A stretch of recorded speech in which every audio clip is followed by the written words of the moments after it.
their way into homes and walk out with money and jewelry. Tonight, Unified follows an investigator whose methods may be controversial, but who knows how to put the squeeze on these thieves. What do you look for? Money, jewelry, gold, diamonds. And where do you look? Closets, underneath the bed, dressers, wherever.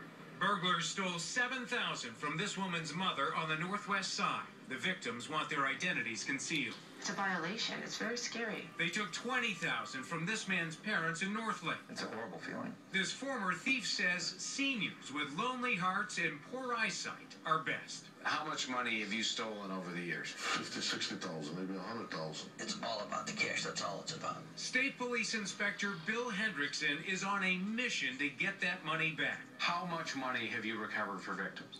I would say into $1 million. For 17 years, Hendrickson has negotiated with a group of thieves who call themselves Gypsies.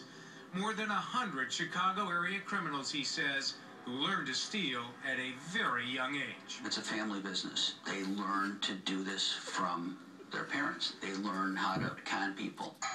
The con men often ring the doorbell, posing as handymen or utility workers, sometimes wearing official-looking safety vests, a hard hat, and carrying a walkie-talkie.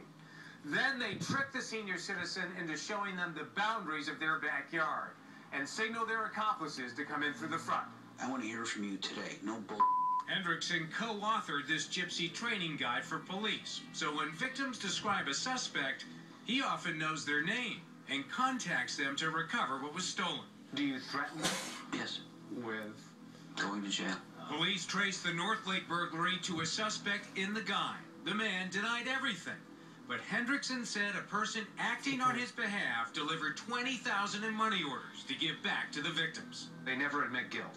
Never admit guilt. But they often come through with the cash. Strange, isn't it? And that's the catch. If the thieves pay up, victims must agree not to prosecute. You're getting the money back for these victims, but are you getting justice? Believe me, it's a source of conflict with us. But he points out just because he knows who the thief is doesn't mean victims can pick them in a lineup. This woman's mother wasn't sure. She can hardly actually recognize a person. And even if a jury convicts, often victims don't see a dime and thieves don't do any time. You've been arrested 7 or 8 times. How many convictions? 4 or 5. Served time? No. He got probation. This week, the Illinois State Police announced a new task force to confront these crimes and to educate potential victims. Too many seniors keep too much cash at home. In the weeks ahead, we will do more stories on how you can protect yourself and your parents by showing exactly how these burglars pick their targets. Marion? Good information. Thanks so much, Rob.